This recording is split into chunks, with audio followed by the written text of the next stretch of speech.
from Utah's first TV station. ABC4 News celebrates 75 years.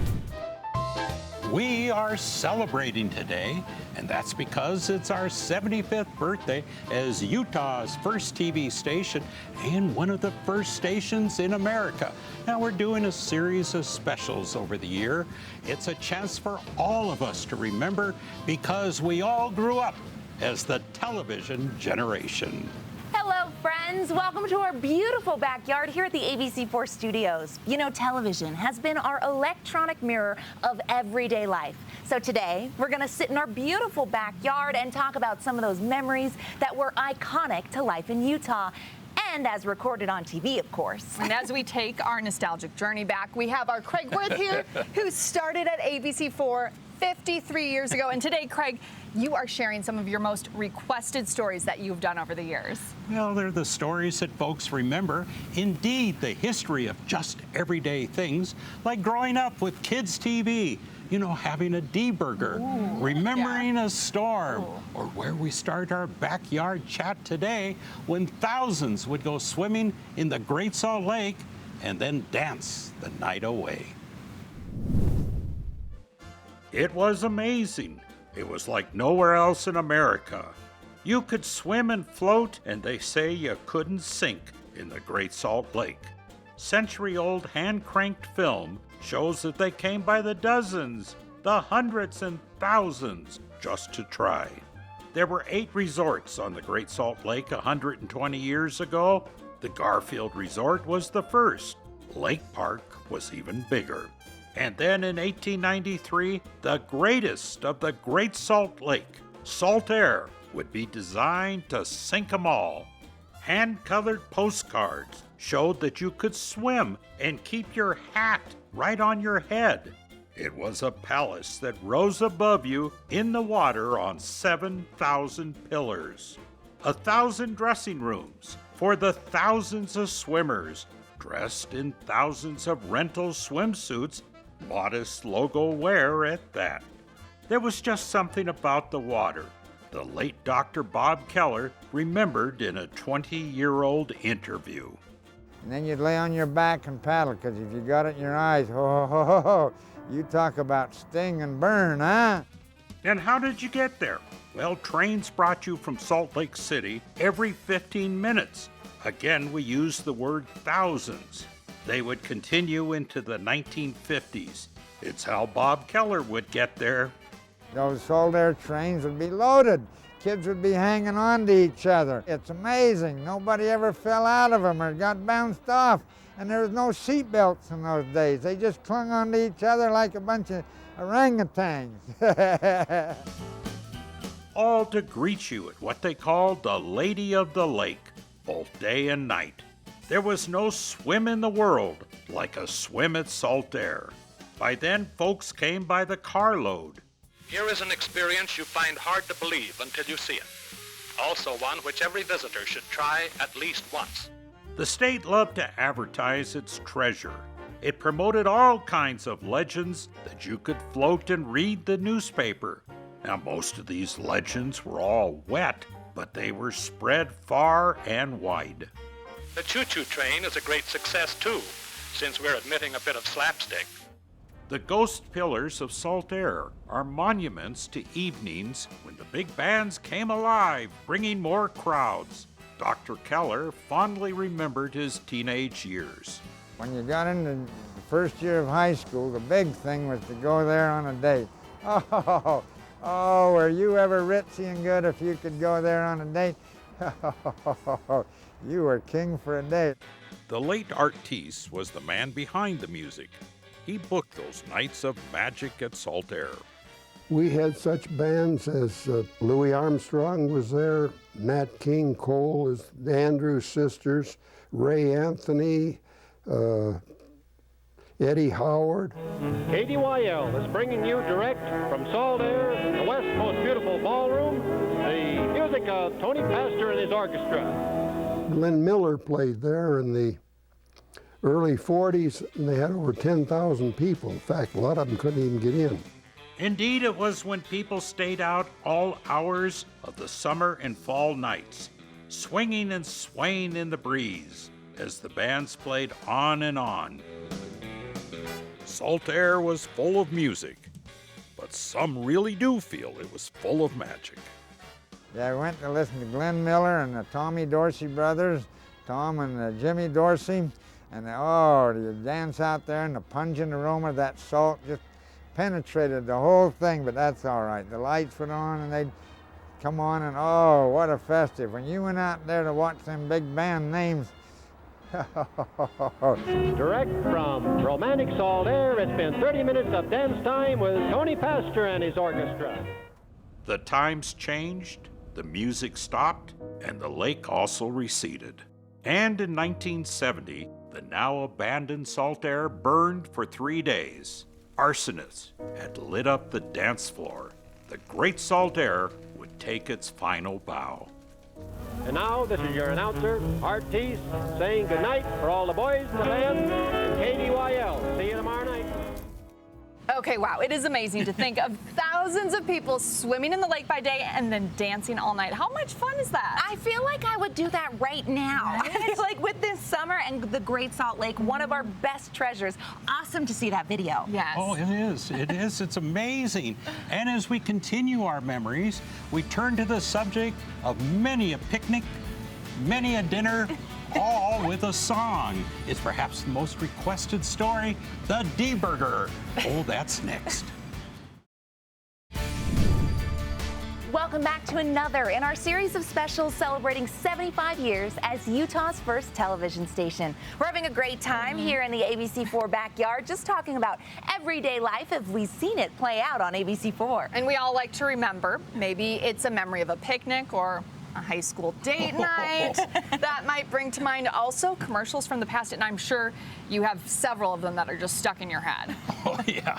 Well, I was amazed that one of the most requested stories I ever did was about a Utah hamburger drive-in institution and the song that went along with it. Ooh. And even if you didn't grow up here, I bet your town had a hamburger spot where you all gathered, and all we can say and sing is, "Let's all go to D's." Come to D's. You walked up to a window and ordered, in the shadow of the giant clown, the D-Burger clown that rocked back and forth over 50 food places.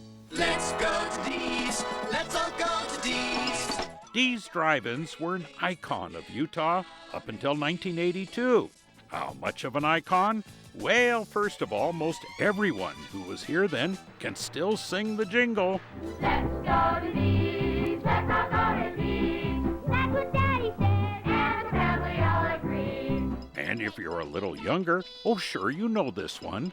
Let's go to D's. Let's all go to D's. They got some great things cooking down at D's. And I said drive-ins. You parked and ordered outside. Drive-thrus, they came later. D's drive-in days, delicious. Now the big deal was to bring home about 1 million burgers on 19-cent days. Lee and Lona Earl remember. He started as a cook at D's.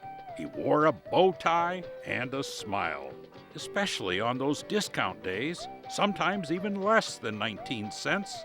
Like we'd had a 10-cent day or a 13-cent day where all hamburgers were extremely discounted, and that usually took a week just to get ready for it. So it was fun. It was a competition between all of us managers who could actually put out the most hamburgers in that day.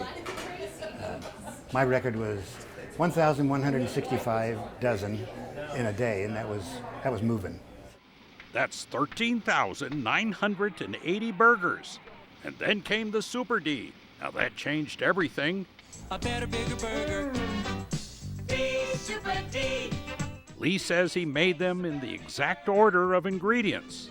After the buns are toasted, you flip it over, put your mustard, ketchup, pickle, onion, and on the Super D you had lettuce and tomato. So you put all that on there, then you put your cheese on the burger patty, flip the top on it, and put it over on it, wrap it up. It was a different time, a good time. Oh, I remember the 70s. Great things cooking, great things cooking. Disco down the D's. My editor, Tim, who is younger, says no, it was the 80s, and I have to include the goodie box. A big juicy burger, a bag full of fries, an ice cold drink, and a surprise! Well, Dee's sold the drive-ins, and summer days were no more as they once were. Hello to summer days, funny days, these drive-in days. Delicious! Oh, and the famous clown then ended up in the Yesco sign graveyard. Now, even in the 1980s, I knew it wouldn't be forgotten. But the culture of Salt Lake City will always be reflected in the good old D-Burger clown.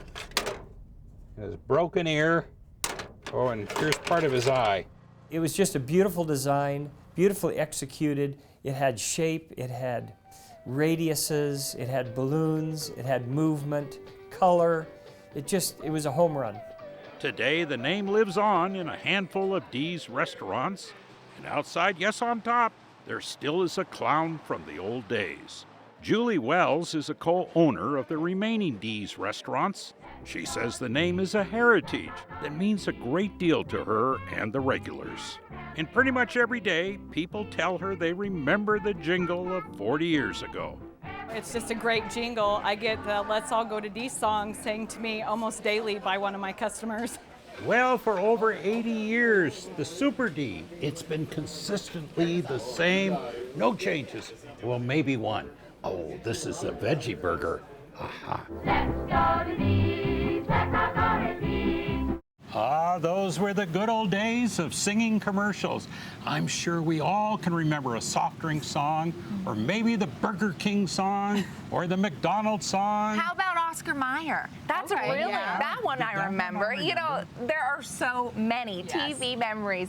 As many of our shows, Courtney, you got to think of one. Go with me here. I know I've got McDonald's. You're listing off the best ones right there. All right, what is it? Okay, I'm going to go with the Mentos one. I love that one. The Fresh Maker. Oh, don't put me on the spot like that. That's a tough one. What is it? Mentos, freshness, fresh taste, but they're going to cut me off soon. I got to stop going with that one. And I'm not going to sing at all because that's in deference to our viewers. I'm not going to do that. No, I'm not going to do that. But this is a perfect time for lemonade here in our backyard chat. You know, lots of memories centered around the weather. And we leave summer for a big memory of a month even worse than what we saw this last winter. Hard to believe. Don't go away.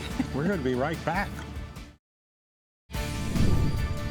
And we are back having a great time in our ABC4 backyard. It is a relaxed summer special that's a part of our series celebrating 75 years as Utah's first TV station. You know, when people get together, they often talk about either politics or the weather. Well, folks, I am not going to talk about politics today. That leaves us with my favorite topic, the weather. And friends, this year it was all about the snow and the cold, and that led to the memories of the flood of 1983 and the mighty State Street River. Great video came out of that one. Well, it did not happen again, but the memories lived on in our news stories. Also, we will never forget the snowstorms that made this winter a winter to remember. However, anytime we remember that, we remember another storm. Well, we have that one that we're keeping in mind right now. And I still get folks talking about that one storm that happened 30 years ago. It's another of my most requested stories. And the good thing about remembering the weather is this, and that is that storms seem to get worse in our minds as the years go on. It was that nasty storm of January 1993. 30 years ago last January, we had a humdinger among humdingers. Like any good horror story, the snowstorm started one dark and stormy night. The nightmare continued as a foggy day. Troopers knew they were in for it. Semi-trucks were jackknifed. Cars were tires up. One was in a tree, another in a shed. But most drivers seemed to just park in snowbanks, except for the one who drove into the lake. The Deseret News made the storm headline stuff, but the worst appeared to be over. No. Then the fog rolled in again, and dozens of cars became one mess of metal on I-84. We had a couple cars collide, and then it was just a chain reaction from that point. The airport got its first of 23 inches that would fall over 5 days, and 50 inches that month. At least some planes got away. The city pulled out something that they called the Dinosaur, a 30-year-old snow loader that hadn't been used in nary 9 years. Now by the third day, the fun was wearing off. People started looking for their walks, their mailboxes, and hydrants. Yes, by January 9th, it wasn't looking so good. The cute little snowman said 54 inches. The snowstorm was so big, even the Elvis stamp that was issued that day didn't make the lead story. Everyone and their dog was on edge. Troopers were no longer amused at working around the clock. We've had 4 troopers injured. We've had 17 patrol cars damaged. This is probably not Utah's best example of good driving. Now, halfway through the 5-day storm, Governor Levitt said it was just a royal mess out there and time to go home. We authorized the closure of state government for the balance of the day. Okay, it was getting old. And guess what? There was more and more snow. The word emergency was used a lot. Now the city and county were in trouble fighting the mess. They had spent $8 million in snow removal. Most all the areas are working 16-hour shifts right now trying to keep the roads open. We've taxed the suppliers for sand and salt to the maximum, particularly salt. And guess what? More and more snow. We're starting to get equipment breakdowns. And now people, plows, and cars were running out of room. The walls of snow were coming in on the city. By January 11th, yep, a record. Oh, swell. Now there was another problem. Yeah, this just kept getting worse and worse. Roofs were collapsing. Houses were collapsing from the snow. Carports were collapsing. Bricks were breaking. My goodness, you could actually watch your house fall down piece by piece. Well, this put people on roofs all over town. They had the darndest devices to remove snow, and they even put the old snowblower on the roof. You don't really see this as a recommended use. For what goes up usually comes down, especially on ice and snow on a pitched roof. It was not a swell idea. You know, you don't expect to see the words snowblower and roofs in the same sentence in a newspaper. No, not a good combination. Ah, yes, young whippersnappers, that was the storm of storms. Not even words could describe it. The Tribune summed it up. Enough already. It blanketed Salt Lake County. It made San Pete shovel out. Yep, it buried Davis County, snarled Morgan County, and pretty well messed up Utah. Such great footage there. So now I guess we will have to debate on which was worse, this last winter or that winter of '93. Well, I got to tell you, judging from the fact that I've simply had enough from last winter, yes. and Sorry. it's still so much in my mind, I'm going to go with this winter being absolutely horrible. I think we can all agree on that. And this leaves us one more memory when we come back. It is something a lot of us recall from our first days in front of the TV set. It's those wonderful kids' TV show memories. It's gonna be good. Now, when we signed on as Utah's first TV station, we started doing kids' TV shows. Yeah, it all seems so natural. Kids and television. Yep. So many of us remember those TV clowns, cowboys, maybe even a TV puppeteer. Back in the 1950s and 60s, the kids' TV shows were often hosted by heroes, boat captains, space explorers, even firefighters. And here at ABC4, we had them all, including madcap managers at Hotel Balderdash, right? And we also had Captain Casey and his ship, the Pixie, as we were known back then as KTVX. Yeah, that's right. And we also had Captain Scotty and Fireman Frank. He was the iconic kids' TV hero. He was Fireman Frank. You better get your hose over here. My nose? No, your hose. Oh, your hose. My hose, yeah. He was what a kid saw on TV the first thing in the morning. Fireman Frank is back again this year. It was how we started our days in the 1960s and early 70s. I can guess who you are. Who? You have to be Captain Hook. No, how did you ever guess? Oh, because you're famous. He worked out his bits and then brought in the children, as well as mesmerized the kids at home for Captain Hook's nemesis, a crocodile swallowed an alarm clock. Going tick-tock, tick-tock. Uh-oh. Oh. Oh. I hear something. I think that's it. I must leave you now. All right, goodbye, Captain Hook. I'm going to get up on top of here. I hope that the crocodile doesn't get me. Well, goodbye, Captain Hook. He simply knew how to talk to kids on the other side of the TV set. You never talk down to a child. You get down on their level. So I was either down on my knees talking to them or lifting them up. Wow, he would tape a week of shows in one long night. I know because I was on the Fireman Frank Show crew 50 years ago when the station was located on Social Hall Avenue. I would put another giant reel on the old videotape machine. Because tape was so expensive, just a couple of snippets of any kid's show remains. How big was all this? Well, he was in about every parade in the Intermountain West. He appeared at stores. Harvax's department store made him part of their Christmas card. He loved it all. I was on the Empire State Building once, and a little girl ran up and said, "Hi, Fireman Frank." It was friendship, you and him, with only that TV screen separating you. We had so much fun. It was that simple. The afternoon was also full of kids' TV shows. Captain Casey also commanded the kids at Channel 4. You joined his club promising to be truthful, share with your sister, and help Mom. You wrote the captain who displayed your letters on the deck of the good ship Pixie, as we were KTVX-TV then. Like all the TV heroes, he was not only your friend on TV, but your friend at the local fair, store, or event. We'll call you Captain Scotty. Then there was Captain Scotty, an astronaut who visited Martians in space and kids at the earthly supermarket.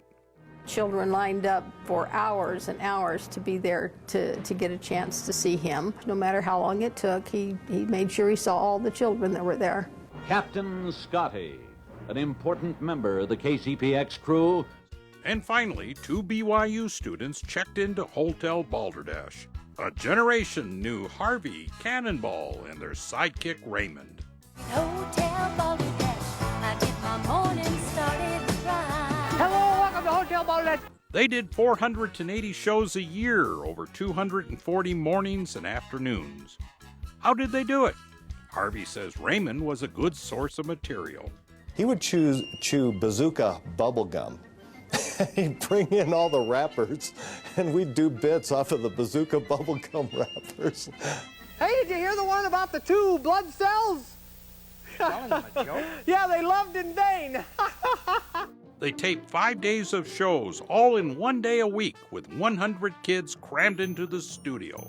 Hotel Balderdash. People could actually come down and be a part of the whole show. Knock, knock. Who's there? Tuba. Tuba who? Tuba toothpaste.